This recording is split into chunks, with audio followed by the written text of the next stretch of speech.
Xipa so'o. Esta es la masa que preparé con 2 tazas de harina de maíz, 2 cucharadas de grasa, un poco de sal, un huevo y leche que fui utilizando de manera a lograr el punto ideal para poder manejar esta masa.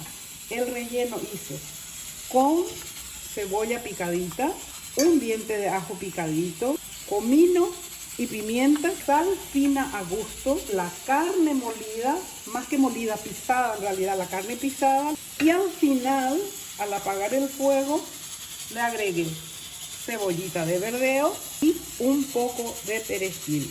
Le agregué ya al preparado el huevo picado. Se ahueca la masa, se rellena, se le da forma y se colocan sobre placa engrasada por 30 minutos a 180-185 grados.